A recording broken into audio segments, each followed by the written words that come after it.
Hey, folks, welcome to the Accessible Hunter Podcast. I'm Greg Trainer, along with my co host, Mike Hudson. We got a really special podcast this week with Jeremy Gouge. And Jeremy's from North Carolina, and we're looking forward to talking with him and finding out a little bit about his turkey season. But first, Mike, what's going on in South Carolina, brother? Man, we're living the dream, dude. We're having some really good weather today. We went through that spell. It seems like every week when me and you talk, it's always back to weather or spinal cord related issues or whatever else. But man, just living the dream and trying to go day to day, man.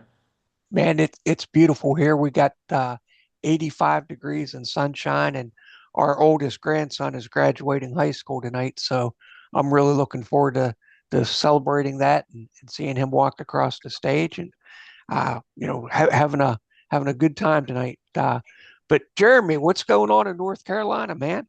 Oh, not much, not much. You're kind of telling your age there, talking about your grandson graduating tonight. Man, Oh yeah. man, I'm going to turn 59 this year, so I'm Wow. I'm really happy that I got this last 27 years. I didn't think I'd have, so I'll Yeah, uh, I'll keep racking up every birthday I can. You know, absolutely, absolutely. My youngest son, he actually graduates tomorrow. perfect, perfect, man. It seems that time of year, man. It goes faster and faster. It does. It's no joke. The older you get, the faster time flies. So Absolutely. that's a fact. And Jeremy, we appreciate you taking time out of your day to talk with Mike and I. And for the folks that haven't followed your page and seen kind of some of your success and what you're doing, would you mind telling us a little bit about yourself and introducing yourself? sure. Real quick, my last name is, I know I get it all the time. I get gouge and all kinds of different stuff. It's actually Gouge. I tell people Gooch, all the time it should be Gouge, but I'm not French. Right, man, Um, right. man, but I butcher every name. I should ask you that at the beginning, and I apologize, Jeremy. No, no problems at all. I get it all the time, so I'm completely used to it. But my name is Jeremy Gouge. 46 years old, out of Western North Carolina. Whenever I try to explain to people where I live in Marion, I always tell people, or ask people, where Asheville is, and a lot of people will go, "Oh yeah, I know where Asheville, North Carolina is." I said, "Well, I'm 30 minutes east of Asheville." So Okay, we're in the high foot hills, right on the base of the mountains here in Western North Carolina.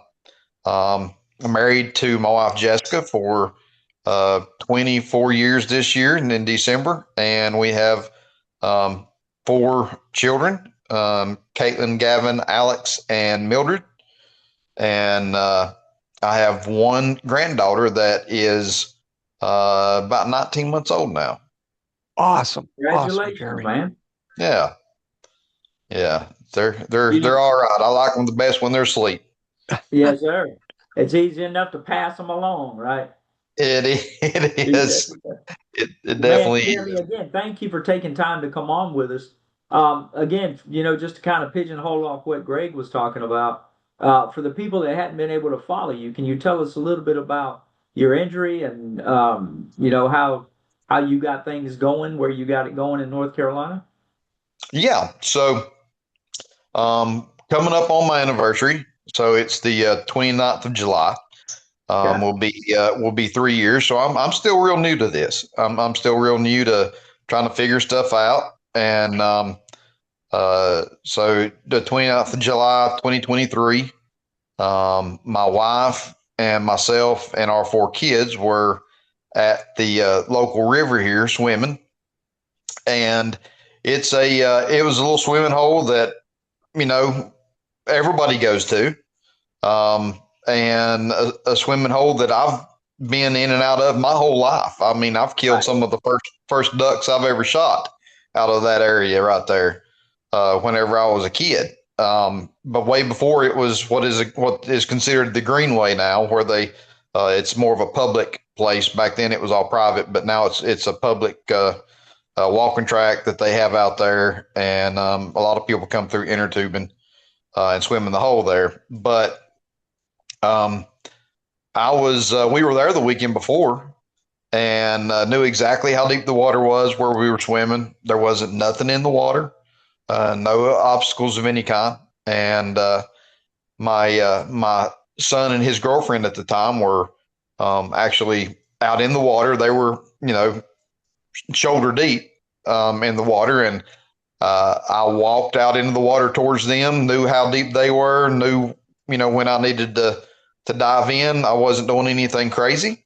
I just walked out about shin deep and went to lay out a dive. And whenever I did, I got about completely flat when I hit, as far as we know, was a rock. And only thing we could figure where it come from is there had been some people there the week in before that was throwing big rocks in the water. Oh, And it was one of those deals where we were watching them, and it was like they were kind of like who can throw the biggest rock in the water, make the biggest splash. So we kind of figure that they threw some bigger rocks that we didn't notice in the water. Um, Whenever I hit the rock, it actually peeled a big chunk of my scalp back, and broke my neck at the same time. Um, I knew whenever I hit, I knew that I was in trouble. Thank the Lord I had enough air in my lungs that I actually floated up, right. and floated up, and I was pretty close to my son at the time. Whenever I floated up, I couldn't yell. I could barely get the words out of my mouth for help. Um, and from there, it all kind of just ran together. He was able to pull me back to shore. Um, they There was a paramedic there, and it kind of goes a little bit with my testimony. There was a paramedic that was there that day, from 3 counties away, that I just happened to walk by whenever I broke my neck, and he went immediately into rescue mode. Um, he floated me up and sat in the water with me, and he kind of floated me in the water and kept C-spine on my neck until paramedics and everybody could get there and get me out. There, lifted me to the closest, uh, you know, the closest hospital that dealt with that kind of spinal injuries, which is up in Asheville. Um, I spent 4.5 weeks there, and then they took me down to rehab in Charlotte, North Carolina, for 3.5 weeks. Jeremy, what break level are you at, sir? I'm a C5 incomplete quad. Okay. Okay. Those incompletes, man. Sometimes those guys, we always joke around and say, "Oh, you guys are just pretending." Yeah. You got a little sensory below it. So for the people that don't understand about spinal cord injuries, you got complete, incomplete injuries. Depending on which rehab hospital you go to, some will say if you severed your spinal cord, then you're a complete injury. Some say if it's movement or feeling below. So everybody's different. And here's the kicker. It's crazy that we're on this podcast together, and here we are. You, me, and Greg got hurt the same way, and you have so many different outcomes. Yes. Yeah. Yep. I happen to be a C4 5, Jeremy, and I was standing in a lake in waist deep water and thought I dove out, but somehow hit my head on the bottom and broke my neck, and I'm a complete injury. And that happened in 1999. Yeah. So we're right there with you. Yeah. It's going on 31 years for Mike and 27 for me. Um, what was your experience like at your rehab center, Jeremy? Right. Well, you know what? They tried their best, and I'm sure Mike probably knows that. And then Greg, you probably heard of what is it? The Shepherd? Is it the Shepherd Oh, Center? Shepherd Center. Yep. yeah.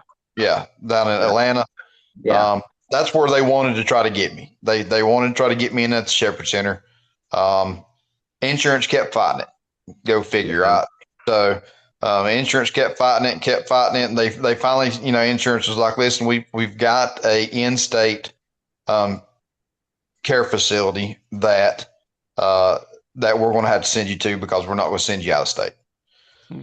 So we were a little upset over that, but I'll tell you what, they sent me down to Carolina Rehab in Charlotte, Yeah. and the year that I was there, they ranked number one in the East I think it was. So they beat out the Shepherd Center that year. Um, and I think number one in the East and number nine in the nation. They had a fairly brand new facility. And to be honest with you, they were fantastic. That's Uh, great. they're fantastic. My therapists were fantastic. My orthopedic therapists were fantastic. My doctor, she was fantastic. Um, everybody seemed to be great. Of course, you had them few nurses every once in a while that you felt like you want to slap them around because they didn't treat you right. But other than that, they were. I mean, everything was great. They were tough on me, which is what I Yeah, needed. absolutely.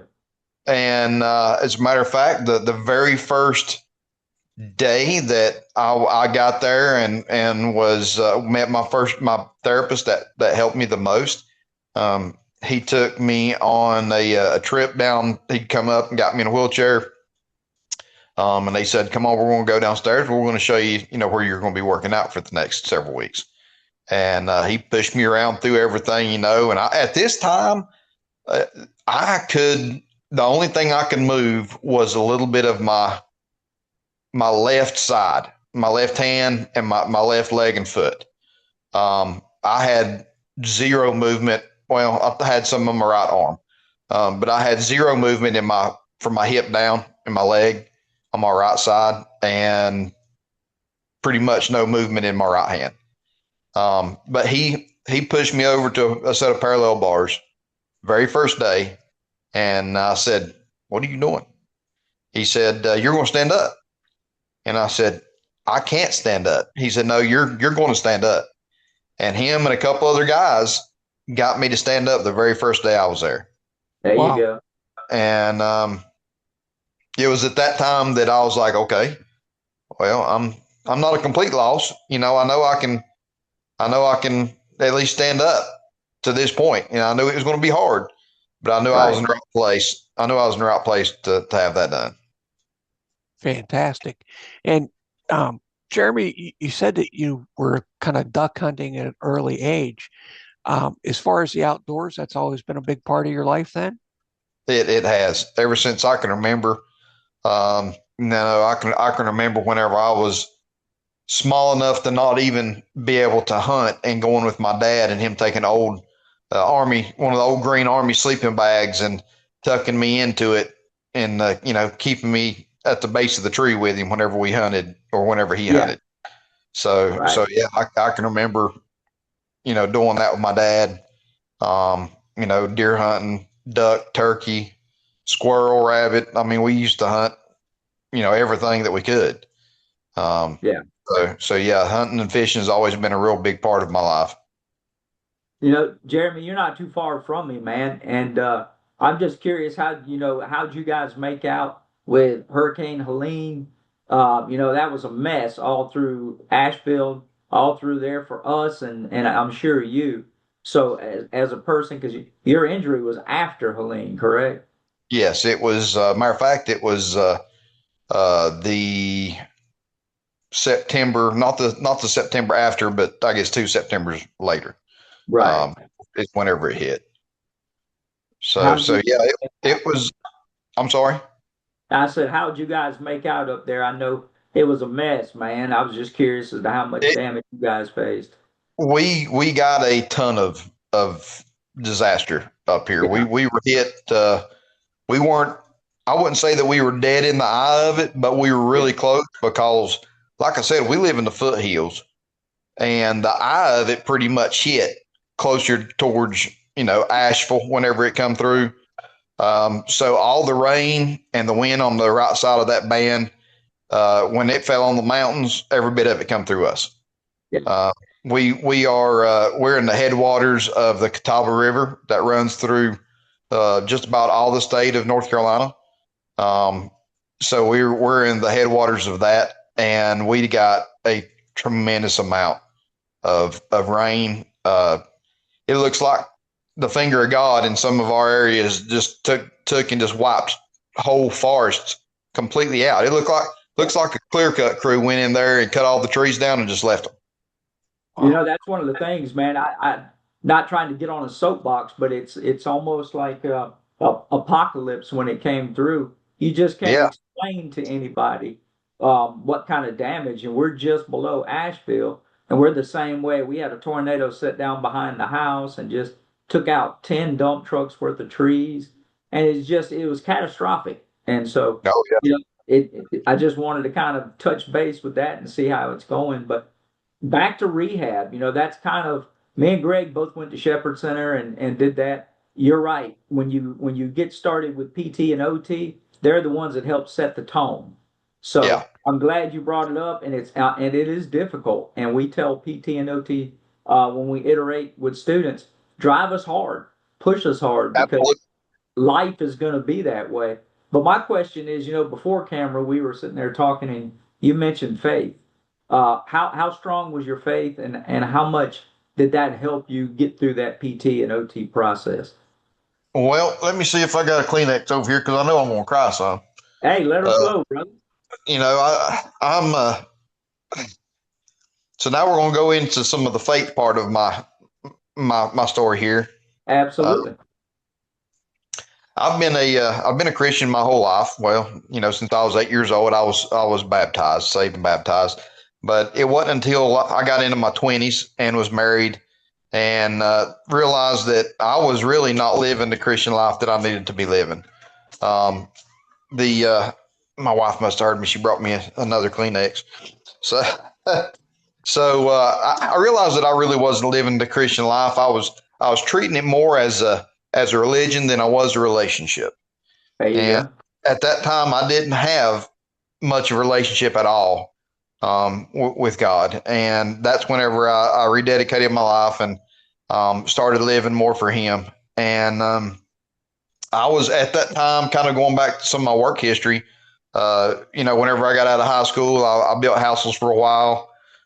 Worked in a plywood factory here in the county till '06. I'd been a volunteer firefighter for, gosh, since I was 16. I'd been a volunteer firefighter, and my wife and I wasn't happy where I was at in the factory, and uh, my wife and I decided to start putting in um, for some paid firefighter jobs, and I put in for one at Johns Island Fire and Rescue in Charleston, South Carolina. Yeah. And so I wound up getting a job down there as a paid fireman. I was there from 2006 to 2013. And our families our parents were getting older. My wife's father had already had uh, a really bad stroke. And, we decided we wanted to be back closer to our family to where we could spend more time with them and our kids Sure. could spend more time with their grandparents. And so we moved back. I took a job with it was Charter at the time, but now it's Spectrum Cable. Yeah. Took a job with them.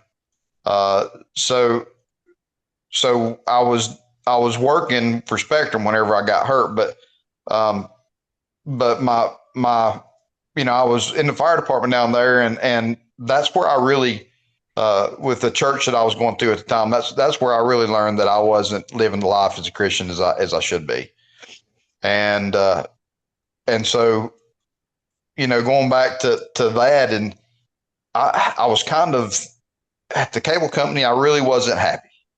I was wanting to go and try to do uh, some missionary work with Yeah.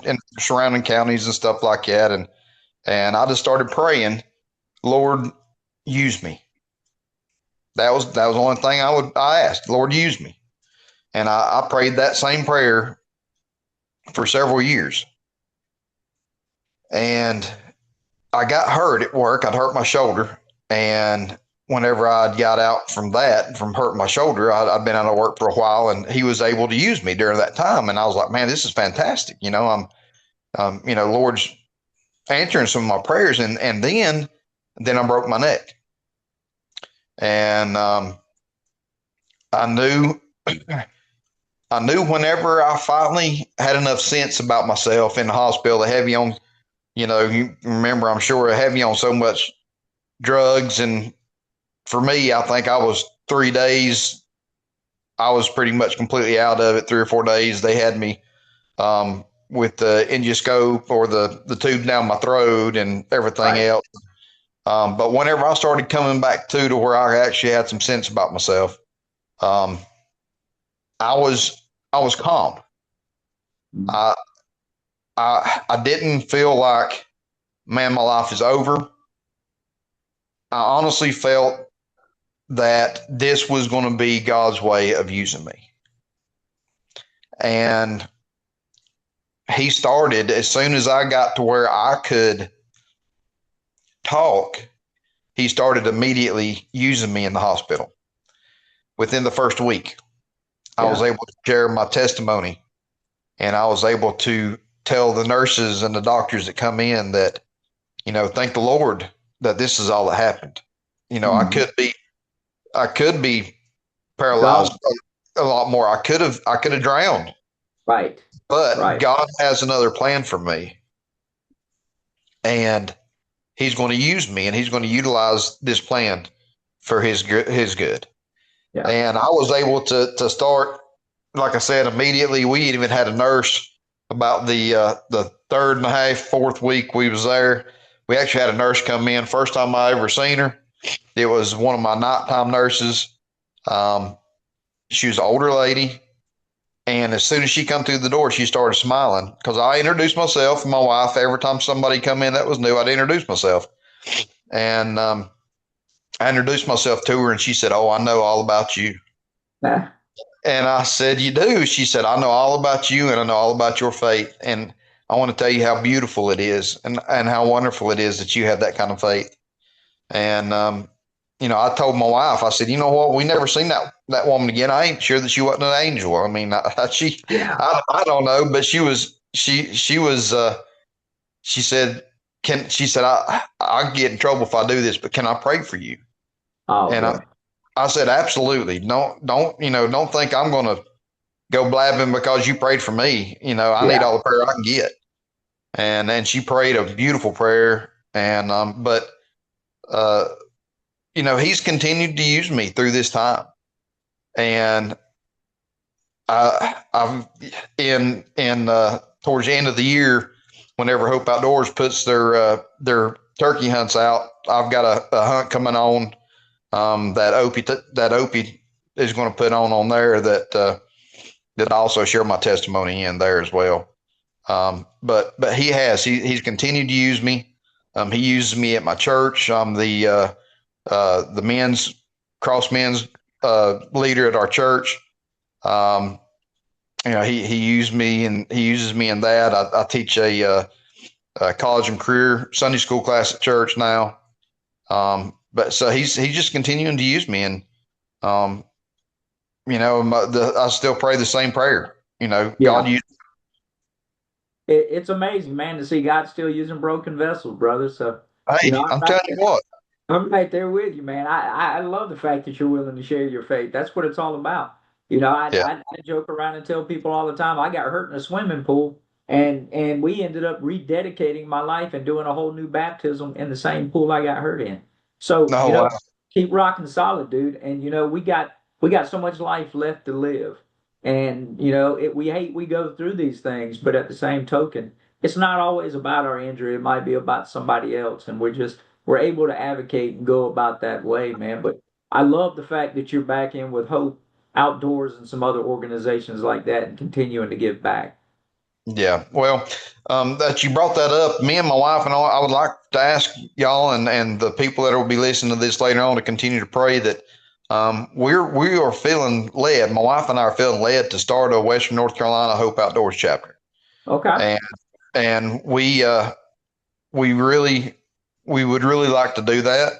Yeah. Um, and we've been in talks with Opie a little bit, and so just pray that doors would continue to open with that, Sure. and that people in the county know it's what it takes is people to actually step up to help out with that.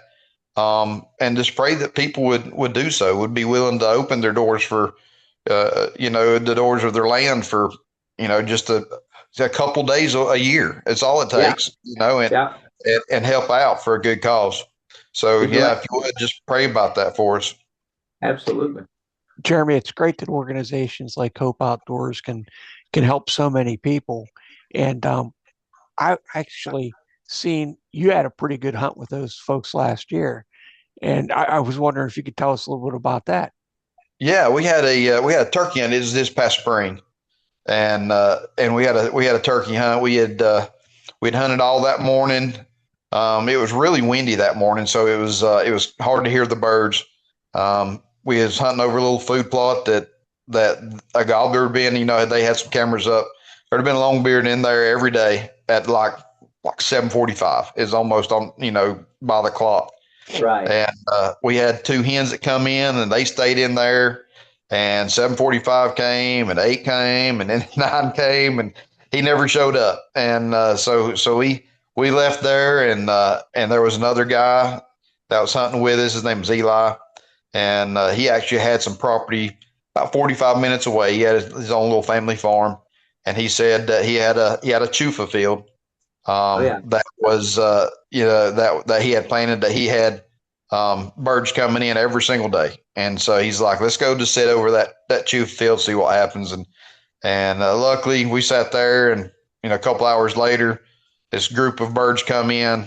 uh, Opie put out these decoys, and um, long story short, trying to shorten up a little bit, after watching them for about 45 minutes, the gobbler finally seen this Jake decoy over a hen. And as soon as he'd seen that, I told Opie and them, I said his head just went red. I said he seen them decoys, and he did, buddy. He quit walking around the hens and immediately walked over there to the to the decoys, and I was able to get like a 20-yard shot on him. That's Fantastic, what's man. always so amazing, man. People that don't turkey hunt, those birds are so fickle, man. They drive me insane. Oh You my God. you can have them come in, they'll see a decoy. Today they'll respond to it. Tomorrow they'll run from it. Right. It's just when it's made to happen, it happens. And It then the happened. other times, doggone, it's like pulling teeth to get them to respond. Yeah. Yeah. Is Mark, I don't know if you've ever put in for there's a hunt in South Carolina that they do Yeah. at the nuclear Oh that yeah. Wild Turkey Yeah. puts in at the Savannah Riverside. Yes, Um, sir. I actually put in for that and got drawn this year, and that was a fantastic hunt. We didn't get to kill a turkey, but it was still a really good hunt. There's some great people down there. They put what on some good ones, and I've killed some really good deer down there.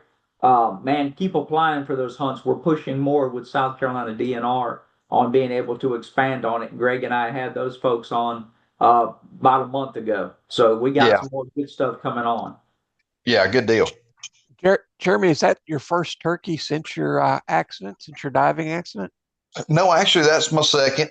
A friend of mine, the older friend of our families, he's got a little bit of land.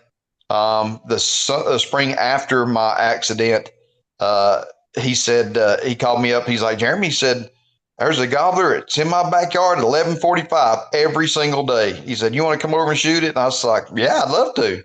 On And deal. man, we took a ground blind and literally set it up against his pole barn where his tractors was sitting.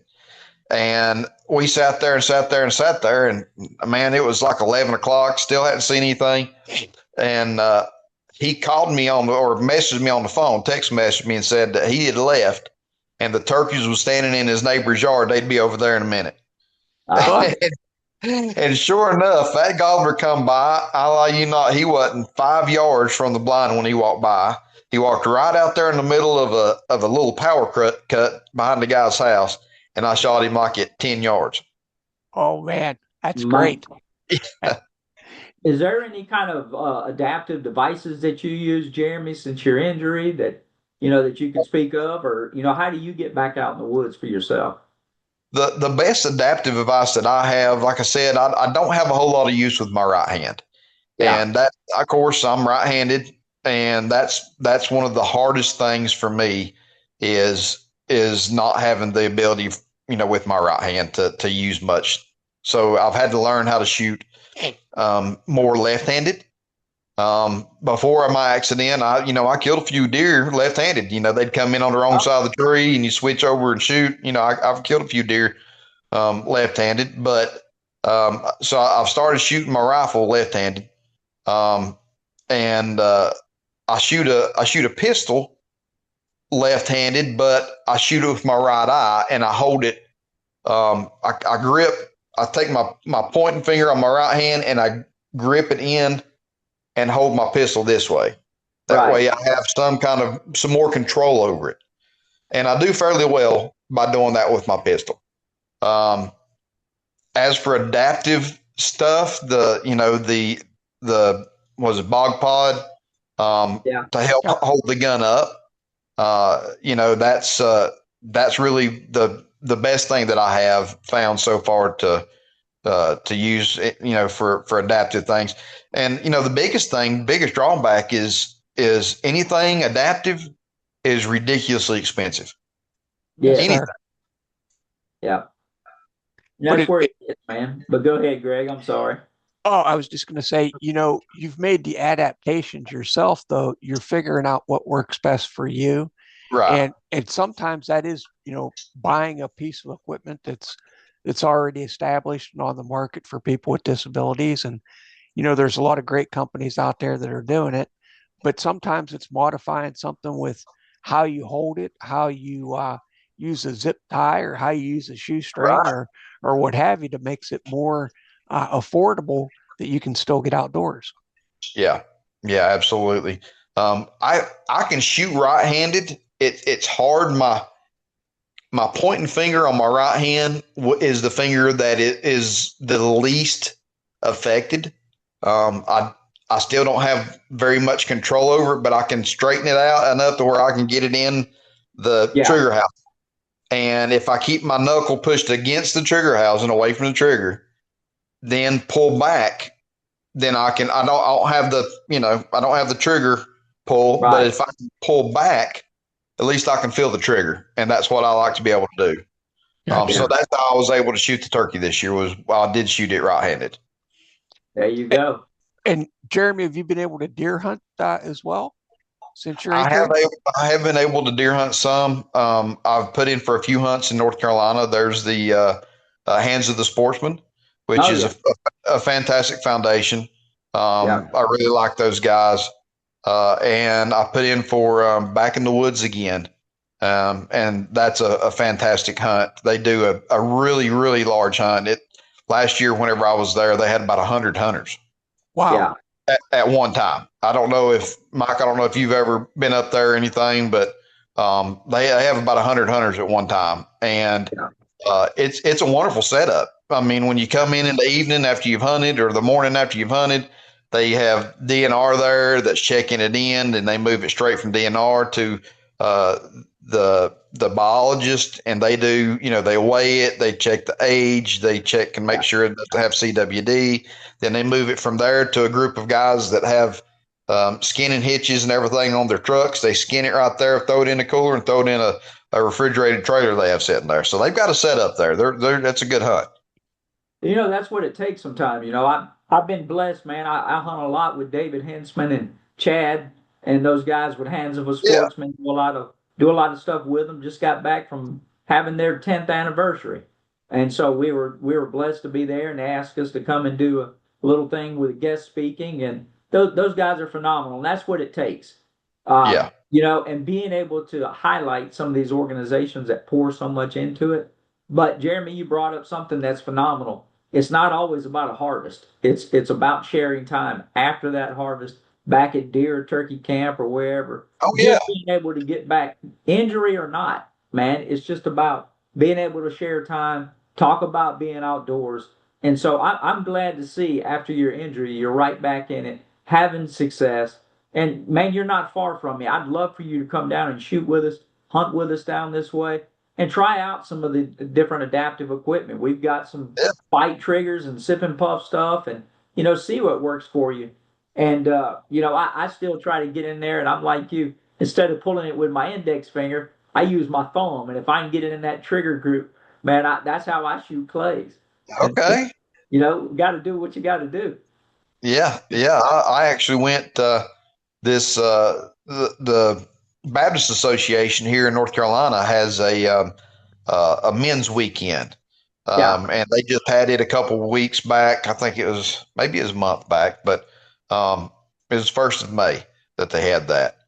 And they do skeet shooting, they do, rifles, pistols, bows, and I was able to get in there and shoot skeet. I hit 3 out of 5, so I thought, man, I'm doing pretty good. Heck Yes, yeah. sir. Yes, Yeah. sir. Jeremy, what's it like now enjoying the outdoors, getting out with your friends and family compared to when you were able-bodied? Is it more, I don't know, fulfilling getting out? Do you think about it more? Do you take it, more serious? How's your attitude changed on the outdoors since your injury? Well, I definitely take it more serious. I definitely appreciate it more. I wouldn't say that I used to take it for granted, but I took the ability for granted. Let's put it that way. Yeah. Yeah. I mean, when you just don't think about it.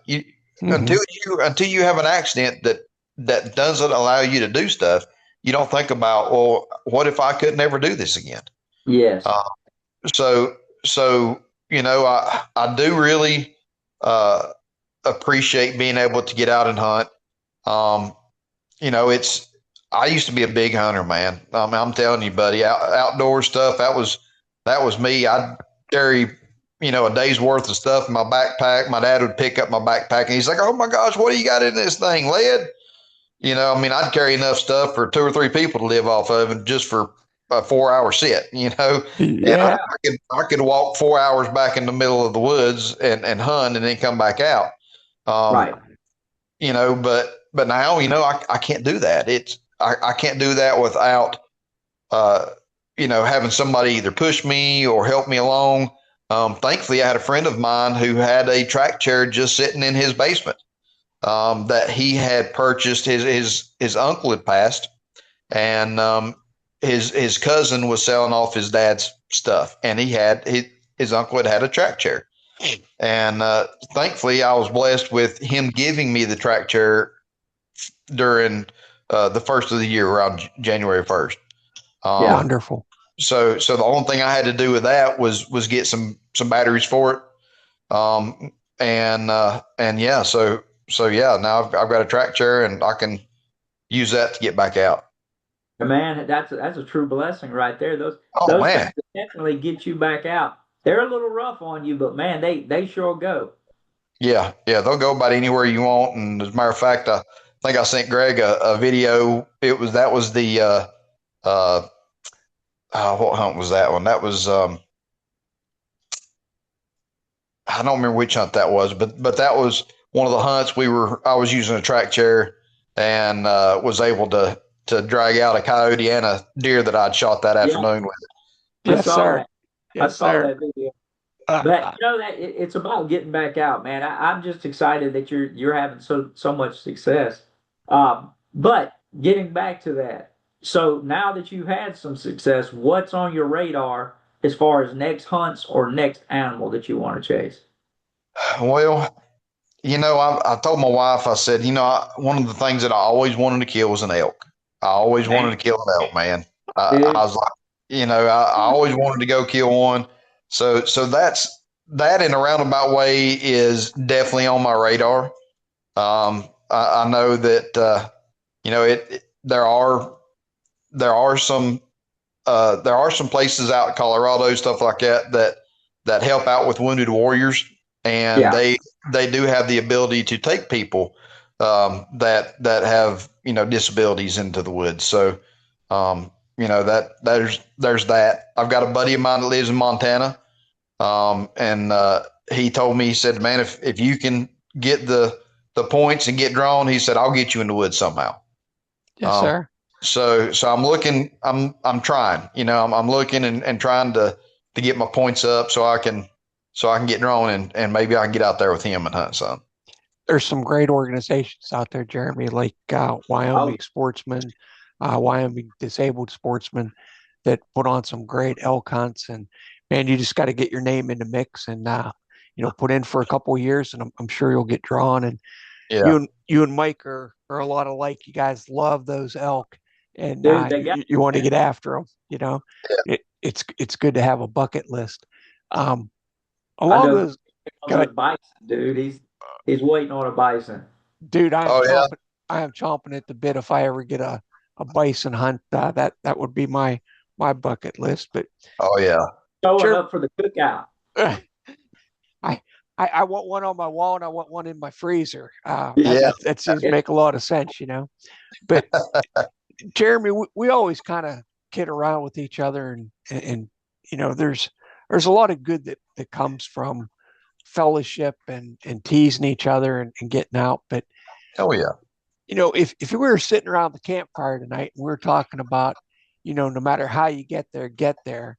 That's one of our sayings. No matter how you get there, get there. What does that mean to you, Jeremy?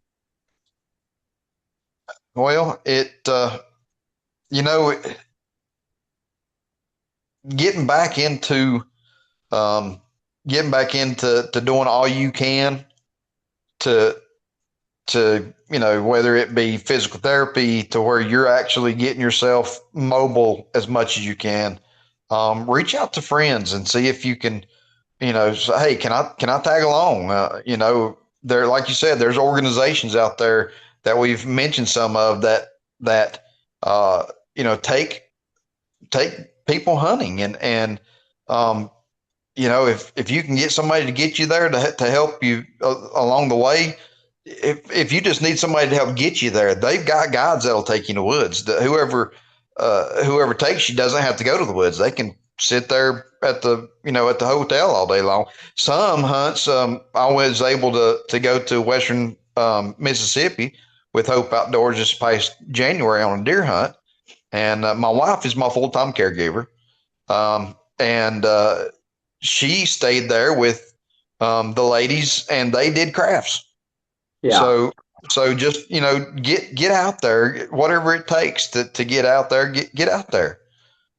Yes, sir. Yes, sir. You know, one of the things we try to tell them all the time, man, just get out of your head and home for a minute.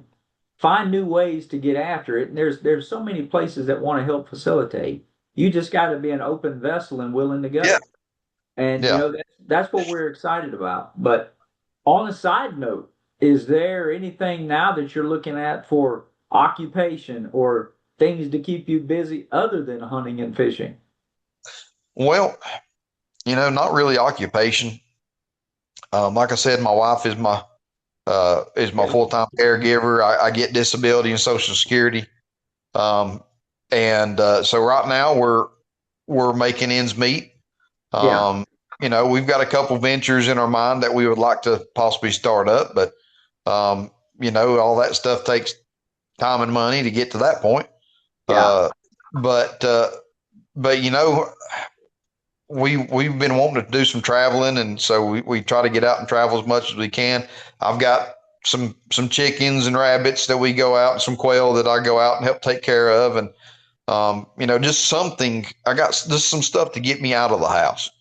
You Yeah. know, my dad, he's still alive. He's 79, so he'll come pick me up, and we'll just go out riding around for the day.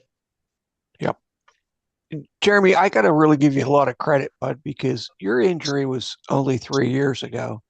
And it seems like you jumped right back into it, really taking advantage of what was offered in your area with Hope Outdoors and getting out on the hunts. And it really had taken me several years to get strong enough to want to go hunting again. And, you know, you had a pretty traumatic injury and, yeah, you know, months in the hospital and months in rehab. And you really got back into the outdoors quickly. So I know that doesn't happen for everybody, but man, I'm so proud of what you did and was able to get back out so quickly. Well, I appreciate that. A lot of that goes back. I give all the glory to God for that. Um, I just prayed that, hey, Lord, take care of me, take care of my family.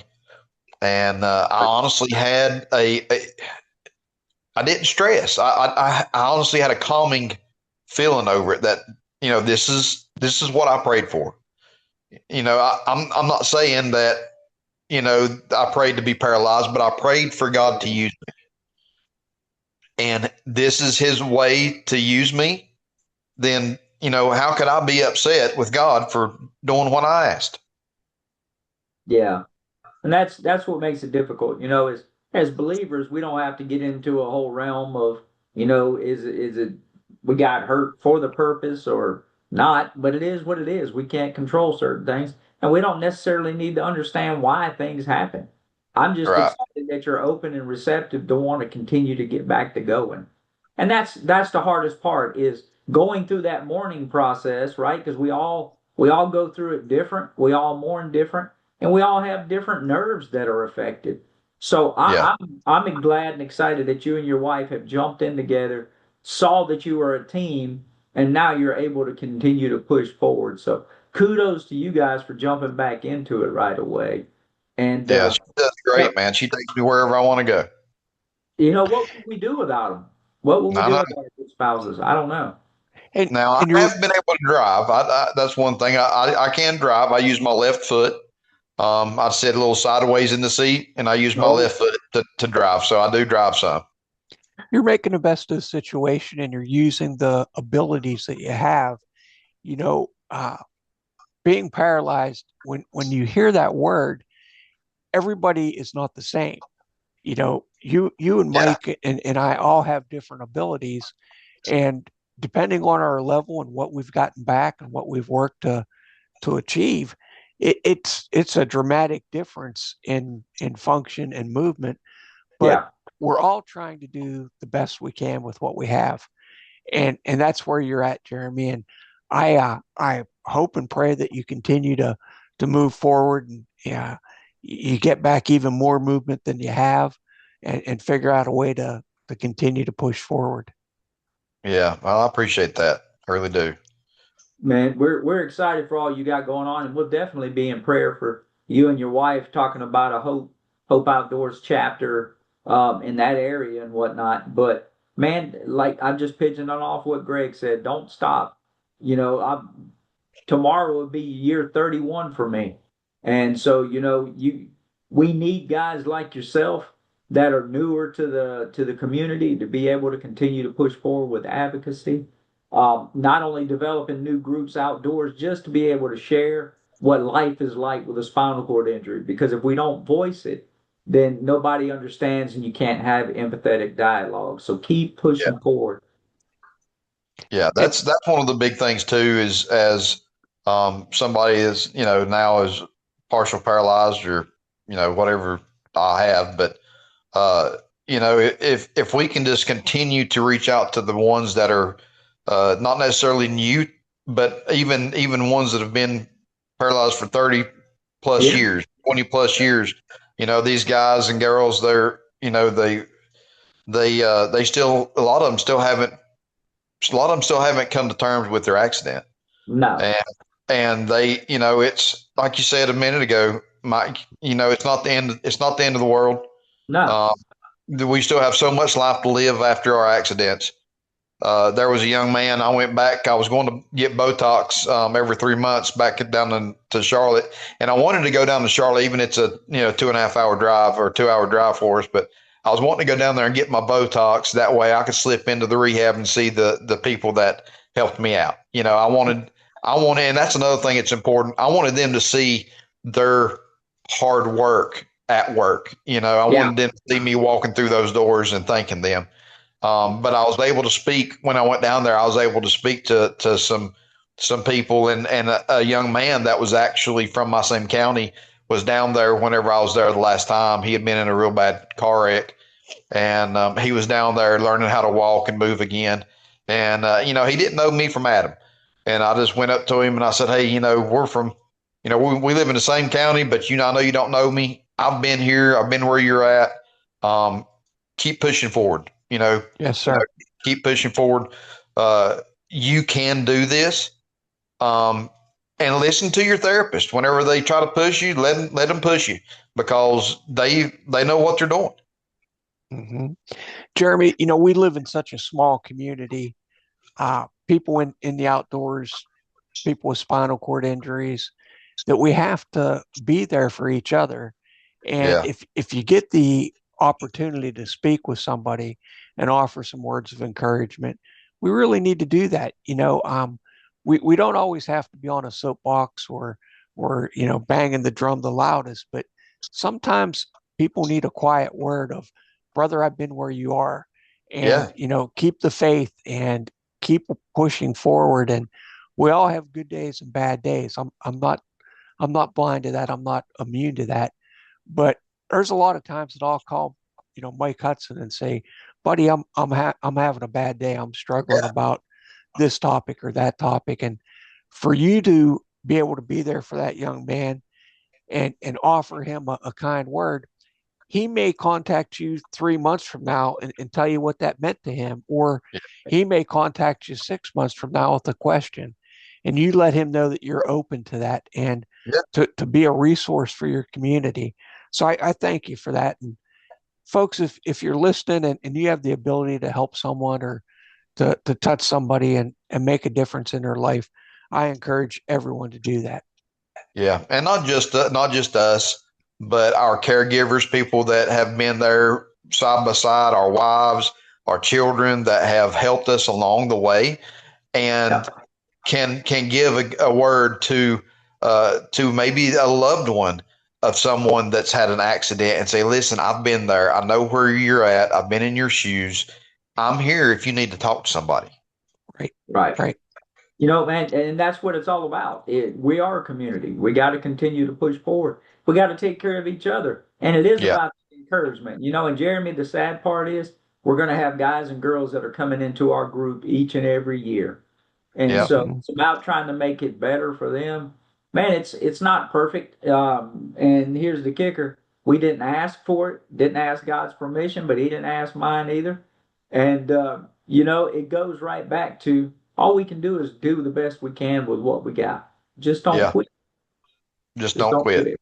You know. Yeah, Well, yeah. folks, this hour goes by really fast on the podcast. But Jeremy, if folks would want to get in contact with you, maybe have a question about resources in North Carolina, what's the best way to get a hold of you? The best way would be Facebook. I have a Facebook account that I'm on daily. So my name, Jeremy Gouge. Just look me up there, and I think I've either got a picture of me and my family or me and the turkey we killed this past spring. But uh, just yeah, hit me up, ask me some questions, whatever you need to.